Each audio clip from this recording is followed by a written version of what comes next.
Daiji movie ಕಡೆಯಿಂದ ಕೊನೆಗೂ ಕೂಡ ಒಂದು ಟೀಸರ್ ಲಾಂಚ್ ಆಗಿದೆ. ತುಂಬಾ ಅಂದ್ರೆ ತುಂಬಾ ಎಕ್ಸ್ಪೆಕ್ಟೇಷನ್ಸ್ ಇರೋ ಮೂವಿ. ಯಾಕೆ ಅಂತಂದ್ರೆ ಫಸ್ಟ್ ಲುಕ್ ಬಿಟ್ಟಾಗೆ ತುಂಬಾ ಅಂದ್ರೆ ತುಂಬಾ ಎಕ್ಸೈಟ್ ಮಾಡಿತ್ತು. ಯಾಕೆ ಅಂತಂದ್ರೆ ರಮೇಶ್ ಅರವಿಂದ್ ಅವರು ಈಗಲೂ ಯಾವ ರೇಂಜಿಗೆ ಎನರ್ಜೆಟಿಕ್ ಆಗಿ ಗ್ಲಾಮರ್ ಆಗಿ ಅವರೇ ಹೇಳಿ ನೆಕ್ಸ್ಟ್ ಲೆವೆಲ್ ಕ್ರೆಡಿಟ್ ಅವರಿಗೆ ಮೇನ್ ಕ್ರೆಡಿಟ್ ಹೋಗ್ಲೇಬೇಕು. ಯಾಕೆ ಅಂತಂದ್ರೆ ಅವ್ರು ಈ ರೇಂಜಿಗೆ ಇರೋದ್ರಿಂದಾನೇ ಇನ್ನ ಫಿಲಮ್ಸ್ ಸಕ್ಕದಾಗೆ ಮಾಡಕ್ ಆಗ್ತಿರೋದು. ಮೇನ್ ಮ್ಯಾಟರ್ ಬರೋದಾದ್ರೆ ಡೈಜಿ ಮೂವಿ ಕಡೆಯಿಂದ ಟೀಸರ್ ಲಾಂಚ್ ಆಗಿದೆ. ಈ ಡೈರೆಕ್ಟರ್ ಯಾರಪ್ಪ ಅಂತಂದ್ರೆ ನಿಮಗೆ ಗೊತ್ತಿರೋದೇ, ರೀಸೆಂಟ್ ಆಗಿ Shivaji Surathkal part 1 part 2 director ಇಟ್ಟಾದ್ಮೇಲೆ ಕೊನೆಗೂ ಕೂಡ ಡೈಜಿ ಅಂತ ಒಂದು ಡಿಫ್ರೆಂಟ್ ಕಾನ್ಸೆಪ್ಟ್ ಇಟ್ಕೊಂಡು ಮತ್ತೆ ಆರ್ಆರ್ ಝೋನ್ಗೆ ಬಂದಿರೋದು. ಅವ್ರು ಯಾವ ಝೋನ್ ಇರ್ತಾರೆ ಡೈರೆಕ್ಟರ್ ಅದೇ ಝೋನ್ ಅಲ್ಲಿ ಹೋಗ್ಬೇಕು ಅಂತ ಹೇಳ್ತೀನಿ. ಯಾಕೆ ಅಂತಂದ್ರೆ ಅವರು ಆ ಲೈನ್ಸ್ ಅಲ್ಲಿ ತುಂಬಾ ಅಂದ್ರೆ ತುಂಬಾ ಸ್ಟ್ರಾಂಗ್ ಆಗಿರ್ತಾರೆ. ಸೊ ಮತ್ತೆ ಆರ್ ಕಡೆಯಿಂದ ಬರ್ತಾರೆ. ನನಗೆ ಪರ್ಸನಲಿ ತುಂಬಾ ಅಂದ್ರೆ ತುಂಬಾ ಖುಷಿ ಇದೆ. ಆಮೇಲೆ ರಮೇಶ್ ಅರವಿಂದ್ ಅವರ ಫಸ್ಟ್ ಲುಕ್ ಬಿಟ್ಟಾದ್ಮೇಲೆ ತುಂಬಾ ಅಂದ್ರೆ ತುಂಬಾ ಕ್ಯೂರಿಯಾಸಿಟಿ ಹುಟ್ಟಾಕಿತ್ತು. ಯಾಕೆ ಅಂತಂದ್ರೆ ಒಂಥರ ಡಿಫ್ರೆಂಟ್ ಆಗಿ ಕಾಣಿಸ್ತಿದೆ, ಒಂಥರ ಬೇರೆ ಲೆವೆಲ್ಗೆ ಇದೆ ಅಂತ. ನೋಡೋಣ ಟೀಸರ್ ಯಾವ ತರ ಇರ್ಬೋದು ಅಂತ ತುಂಬಾನೇ ತುಂಬಾ ಎಕ್ಸೈಟಿಂಗ್ ಆಗಿ ಕಾಯ್ತಾ ಇದೀನಿ. ಆಕಾಶ್ ಅವರ ಡೈರೆಕ್ಷನ್ ಈ ಫಿಲಮ್ ಅಲ್ಲಿ ಯಾವ ತರ ಇರಬಹುದು, ಶಿವಾಜಿ ಸೂರತ್ಕಲ್ ಪಾರ್ಟ್ 1 ಪಾರ್ಟ್ 2 ಎರಡಕ್ಕೂ ಮೀರ್ಸೋ ರೇಂಜ್ ಇರುತ್ತೆ ಟೀಸರ್. ನೋಡೋಣ. ಯಾರ ಚಾನಲ್ಗೆ ಫಸ್ಟ್ ಟೈಮ್ ವಿಸಿಟ್ ಮಾಡಿದ್ರೆ ಪ್ಲೀಸ್ ಸಬ್ಸ್ಕ್ರೈಬ್ ಮಾಡ್ಕೊಂಡು ಸಪೋರ್ಟ್ ಮಾಡಿ ಅಂತ ಹೇಳ್ತಾ ಬನ್ನಿ ಈಗ ಮ್ಯಾಟರ್ ಹೋಗೋಣ.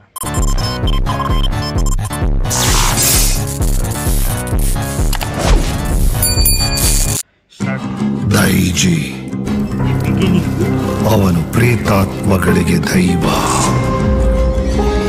ಅವನನ್ನು ಕರೆಯಲು ಒಂದು ನಿಯಮವಿದೆ. ನಿಮ್ಮ ನಿಜವಾದ ಮುಖವು ಕಾಣದ ಹಾಗೆ ಬಣ್ಣಗಳಿಂದ ಬಳೆದು ನಿಮ್ಮ ರಕ್ತವನ್ನು ಅರ್ಪಿಸಿ ಕೈಯಲ್ಲಿ ಸೂರ್ಯಕಾಂತಿ ಹೂವನ್ನು ಹಿಡಿದು 3 ಬಾರಿ ಚಪ್ಪಾಳೆ ಹೊಡೆದು ಮನಸ್ಫೂರ್ತಿಯಿಂದ ಕರೆದರೆ ಮರುಕ್ಷಣವೇ ಪ್ರತ್ಯಕ್ಷವಾಗೋ ದೈವಾನೇ ಡೈಜಿ.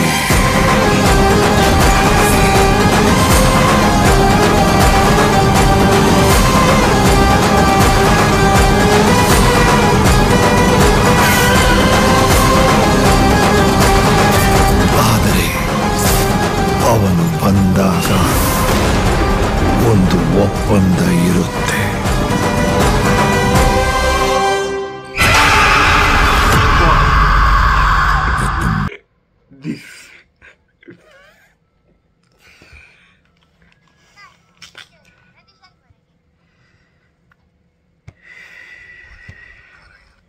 ಏನ್ ಗುರು ವಿಜುವಲ್ಸು ಕೊಡ್ರೋ ಇಂಥದಕ್ಕೆ ಲೇ ಐಪ್ನ, ಕೊಡ್ರೋ ಇಂಥದಕ್ಕೆ ಬಿಲ್ಡಪ್ನ. ಅದು ಏನಕ್ಕೆ ಬಿಲ್ಡಪ್ ಕೊಡಲ್ವ ಇಂಥ ಮೂವೀಸಿಗೆ? ಇವರೇನೆ ನಾವಿಲ್ಲ ಗುರು ಸಣ್ಣ ಫಿಲಮ್ ಮಾಡ್ತಾ ಇದೀವಿ ಅಂತ ಅನ್ಕೊಂತಾರ. ಲಿಟ್ರಲಿ ನನಗಂತೂ ಗೊತ್ತಾಗ್ತಿಲ್ಲ.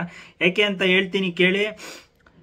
ತುಂಬಾನೇ ತುಂಬಾ ಫಿಲಮ್ಸ್ ಆರ್ಆರ್ ಝೋನ್ಗೆ ಪ್ರೆಸೆಂಟ್ ಆಗಿ ಬರ್ತಿದೆ. ರಾಜಾ ಸಾಬ್ ಆಗ್ಲಿ, ಅದಾದ್ಮೇಲೆ ಇನ್ನ ಬೇಜಾನ್ ಫಿಲಮು ದೊಡ್ಡ ಮಟ್ಟಕ್ಕೆ ಲಾಂಚ್ ಆಗ್ತಿದೆ ನೆಕ್ಸ್ಟ್ ಲೆವೆಲ್ಗೆ.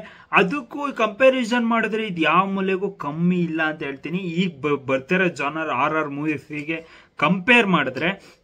ಯಾಕೆ ಅಂತಂದ್ರೆ ಆ ರಿಚ್ ಲೆವೆಲ್ ಯಾವ ತರ ಕಾಣಿಸ್ತಿದೆ ಅಂತಂದ್ರೆ ಸ್ಟಾರ್ಟಿಂಗ್ ವಿಜುವಲಿ ಬಿಟ್ಟಾಗ ಆ ಟೀಸರ್ ಸ್ಟಾರ್ಟ್ ಆಗಿದ್ದೇನೆ ಆ ಕಾಸ್ಟ್ಯೂಮ್ಸ್ ಆಗ್ಲಿ, ಆ ಸೆಟಪ್ ಆಗ್ಲಿ, ಆ ಡೈಜಿ ಅನ್ನೋ ಕ್ಯಾರೆಕ್ಟರ್ ಹೆಂಗೆ ಎಂಟ್ರಿ ಕೊಡ್ತಾರೆ next level. Back ground score ಕೂಡ ನೆಕ್ಸ್ಟ್ ಲೆವೆಲ್ ಕ್ರೇಜಿಯಾಗಿ ಕೊಟ್ಟವ್ರೆ ಅಂತ ಹೇಳ್ತೀನಿ. ಲಿಟ್ರಲಿ ಬ್ಯಾಕ್ ಗ್ರೌಂಡ್ ಸ್ಕೋರ್ ಆಗ್ಲಿ, ಡೈರೆಕ್ಷನ್ ವಿಚಾರದಲ್ಲಿ ನೆಕ್ಸ್ಟ್ ಲೆವೆಲ್ ಕ್ರೆಡಿಟ್ ಹೋಗ್ಲೇಬೇಕು ಇಬ್ರಿಗೂ. ಅದಾದ್ಮೇಲೆ ಮೇನ್ ರಮೇಶ್ ಅರವಿಂದ್ ಅವರು ಡಿಫ್ರೆಂಟ್ ಕ್ಯಾರೆಕ್ಟರ್ ಕಾಣಿಸ್ತಾ ಇದಾರೆ. ಅಂದ್ರೆ ಅವರೇ ಒಂದು ದೇವ್ರ ಕ್ಯಾರೆಕ್ಟರ್ ಅಲ್ಲಿ ಒಂಥರ ಡಿಫ್ರೆಂಟ್ ಆಗಿ ಗುರು, ಒಂಥರ ಇದುವರೆಗೂ ನೋಡ್ದಿಲ್ದಿರೋ ರಮೇಶ್ ಅರವಿಂದ್ ಅವ್ರನ್ನ ನೀವು ಈಗ ಈ ಕ್ಯಾರೆಕ್ಟರ್ ಅಲ್ಲಿ ನೋಡ್ಬೋದು. ಒಂಥರ ಡಿಫ್ರೆಂಟ್ ಆಗೇನೆ ಟ್ರೈ ಮಾಡ್ತವ್ರೆ. ಇನ್ನು ಬರ್ತಾ ಇದುವರೆಗೂ ಯಾವ್ಯಾವ ಟ್ರೈ ಮಾಡಿಲ್ದಿರೋದೆಲ್ಲ ಡಿಫ್ರೆಂಟ್ ಆಗಿ ಟ್ರೈ ಮಾಡ್ತವ್ರೆ. 100% ವಿಜುವಲ್ಸ್ ಸಕ್ಕತ್ತಾಗಿದೆ.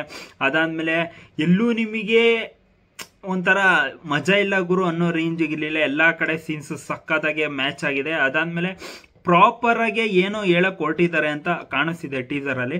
ಅದಾದ್ಮೇಲೆ ರಮೇಶ್ ಅರವಿಂದ್ ಅವರ ಲುಕ್ ಆಗ್ಲಿ, ಸೆಟಪ್ಸ್, ಎವ್ರಿಥಿಂಗ್ ತುಂಬಾ ಸಕ್ಕತ್ತಾಗಿ ಕಾಣಿಸ್ತಿದೆ. ಅದಾದ್ಮೇಲೆ ನನಗೆ ಒಂದೇ ಒಂದು ಡಿಸಪಾಯಿಂಟ್ ಮಾಡಿದ್ದು ಅಂತಂದ್ರೆ ಆ ಟೆಕ್ಸ್ಟ್ ಡಿಸೈನ್ಸು ಅದು ಇನ್ನ ಒಂಚೂರು ಚೆನ್ನಾಗಿ ಇಂಪ್ರೂವ್ ಆಗ್ಬೋದಾಗಿತ್ತು. ಅದು ಬಿಟ್ರೆ ಇನ್ನ ಪ್ರತಿ ಒಂದು ಕ್ವಾಲಿಟಿ ಆಗಲಿ ಮೇಕಿಂಗ್ ಆಗಲಿ ಪ್ರತಿಯೊಂದು ನನಗೆ ಪರ್ಸ್ನಲಿ ತುಂಬಾ ತುಂಬ ಸ್ಯಾಟಿಸ್ಫೈ ಆಗೋ ರೇಂಜಿಗಿತ್ತು. ಇದು ಯಾವುದಕ್ಕೂ ಕಮ್ಮಿ ಇಲ್ಲ ಅನ್ನೋ ರೇಂಜಿಗಿತ್ತು. ಯಾಕೆ ಅಂತಂದರೆ ಡೈಸಿ ಆಮೇಲೆ ನಿಮಗೆ ವಿಜುವಲ್ಸ್ ಆಗಲಿ ಎಲ್ಲದೂ ಕೂಡ ತುಂಬ ರಿಚ್ ಆಗಿ ಕಾಣಿಸ್ತಿದೆ. ಅಂತ ಸ್ಕ್ರೀನ್ ಮೇಲೆ ನಿಮ್ಗೆ ಕಾಣಿಸ್ತಿದೆ ಎಷ್ಟು ದುಡ್ಡು ಬಂಡವಾಳ ಹಾಕಿದ್ದಾರೆ ಅಂತ ಗೊತ್ತಾಗ್ತಿದೆ. ಇದು ಏಂತಿಕ್ಕೆ ಇವರು ದೊಡ್ಡ ಮಟ್ಟಕ್ಕೆ ಲಾಂಚ್ ಮಾಡಲಿಲ್ಲ. ಅದಾದ್ಮೇಲೆ ಈಗ ಒಂದು ಸಾಂಗ್ ಬರ್ತಿದೆ ಅಂತಂದ್ರೆ ದೊಡ್ಡ ರೇಂಜಿಗೆ ಪ್ರಮೋಷನ್ ಮಾಡ್ತಾರೆ. ಇದಕ್ಕೆ ಏಂತಿಕ್ಕೆ ಒಂಚೂರು ಪ್ರಮೋಷನ್ ಕಮ್ಮಿ ಆಯ್ತಾ, ಅದಾದ್ಮೇಲೆ ನೀಟಾಗಿ ಲಾಂಚ್ ಮಾಡಲಿಲ್ಲ ಅನ್ನೋದು ಒಂದು ಡಿಸಪಾಯಿಂಟ್ ಆಯ್ತು. ನಾನು ಪರ್ಸ್ನಲಿ ರಮೇಶ್ ಅರವಿಂದ್ ಅವರ ಕ್ಯಾರೆಕ್ಟರು ತುಂಬ ನನಗೆ ಪರ್ಸ್ನಲಿ ಇಷ್ಟ. ಯಾಕೆ ಅಂತಂದರೆ ನೋಡಿದ್ದೀನಿ, ನಾನು ಇನ್ಸ್ಟಾಗ್ರಾಮಲ್ಲಿ ಬೇಜಾನ್ ಜನಕ್ಕೆ ಟ್ಯಾಗ್ ಮಾಡ್ತೀನಿ.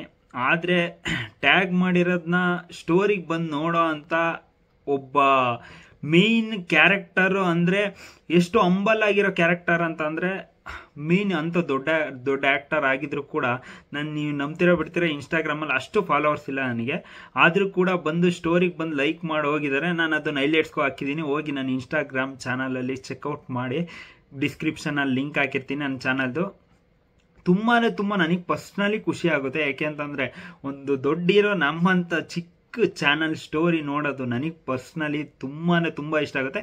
ಟ್ಯಾಗ್ ಮಾಡೋದು ನಮ್ಮ ಕರ್ತವ್ಯ, ನೋಡಲಿ ಅಂತ ಅನ್ಕೊಂತೀವಿ. ಆದರೆ ಬಂದು ನೋಡೋದು ತುಂಬ ಪರ್ಸ್ನಲಿ ಒಂಥರ ಬಟರ್ಫ್ಲೈ ಓಡಾಡೋ ರೇಂಜಿಗಾಗುತ್ತೆ. ನೋಡೋಣ. ನನಗಂತೂ ತುಂಬ ಇಷ್ಟ ಆಯಿತು. ಡೈಸಿ ಪ್ರತಿಯೊಂದು ಕ್ವಾಲಿಟಿ ಆಗಲಿ ಮೇಕಿಂಗ್ ಆಗಲಿ ಪ್ರತಿಯೊಂದು ನೆಕ್ಸ್ಟ್ ಲೆವೆಲ್ ಕಾಣಿಸ್ತಿದೆ. ನಿಮಗೆ ಡೈಸಿ ಬಗ್ಗೆ ಏನಿಸ್ತು ನನ್ನ ಕಮೆಂಟ್ ಬಾಕ್ಸಲ್ಲಿ ತಿಳಿಸೋದನ್ನ ಮಾತ್ರ ಮರಿಬೇಡ್ರಿ ಅಂತ ಹೇಳ್ತಾ ಮತ್ತೆ ನಾನು ನಿಮ್ಗೆ ನೆಕ್ಸ್ಟ್ ಬಾಯ್.